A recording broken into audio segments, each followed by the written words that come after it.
used to be magic books. Not anymore. Channel 1 magazine, independent close-up magic magazine from Rosie and Tony Miller. Gone. Berlin's Tricks and Routines with the cigarette billiard ball routine. Gone. Jack Miller's Linking Rings, a great 5-ring routine. Gone. What am I doing? Roy Benson by Starlight from the Miracle Factory. I'll keep this one. I think Alan Ackerman is a great source of card material. He's great at streamlining tricks. So why is it that I've taken his lecture notes, How to Tame a Moose, the Canadian edition, why have I taken his lecture notes and opened them up, ripped them apart, and they're destined for the recycling bin? Through a turn of events in my life, I am moving. So I was faced with a choice. I was looking at my library of books and all the magic props and gear I have and thinking, how am I going to move this? If you asked me a couple months ago, I would have said, I'm a minimalist, but I will never get rid of my magic books. It's the one thing. But I thought about this for a long time, and I really pondered on it and thought about it, and I came to the decision to sell some of my magic books to lighten my load. So I posted a list of books. There's over 600 on the list. I posted that list and started letting books go. And every time someone put an order in, I was like, oh, not that one. That's a good one. Turns out I said that about all my books as they sold. And it got to the point I had sold off about a third of my collection.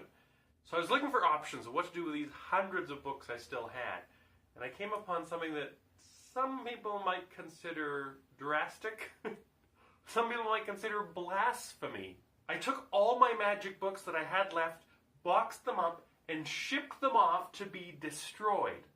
But before they get destroyed, they get scanned in. They get digitized. And I get sent a PDF ebook. So I already sent pounds of books away, and I hope to get megabytes of books back.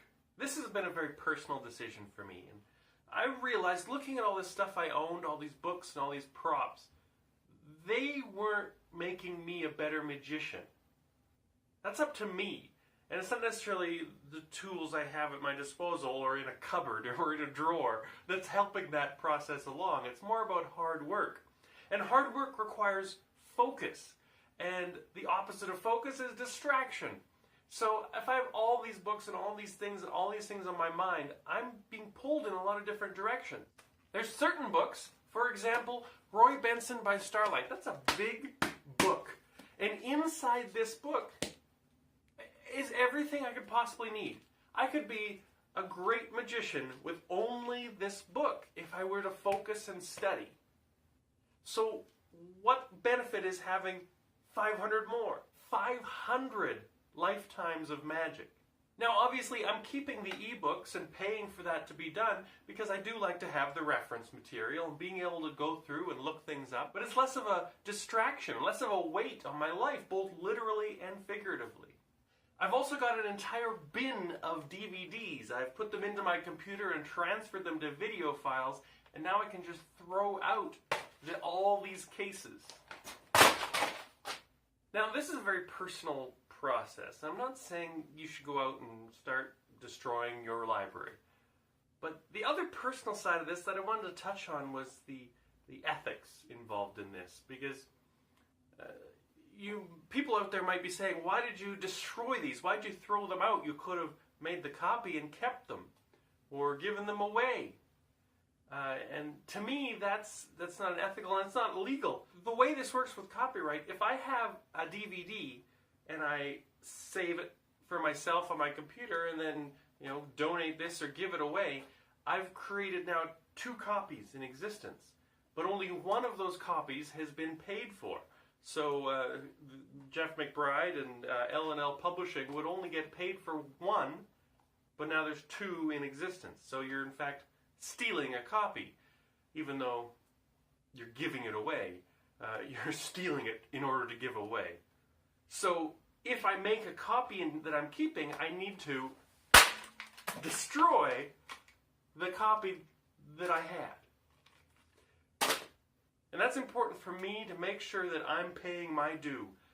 Unfortunately, the downside is that I'm creating a digital library that I can never sell now, because it doesn't exist as an ebook. So it's not right for me to say, oh, I have an ebook that I'll sell to you. Even if I delete my copy, I don't feel right about that. So essentially it means that all my books are now permanently on a hard drive and will never, ever go anywhere beyond me. Still, I'm excited. You know, I look forward to having my entire library on one tablet. I think that's going to be great. So it's a new adventure. I'll say that. It's a new adventure for me, becoming the minimalist magician. I just wanted to check in. It's been crazy around here doing all this moving stuff, so I haven't had much time to do many videos. Appreciate your patience. And I'm going to come back soon with a whole lot more in the next phase of my adventure. Thanks for watching. This is Ryan.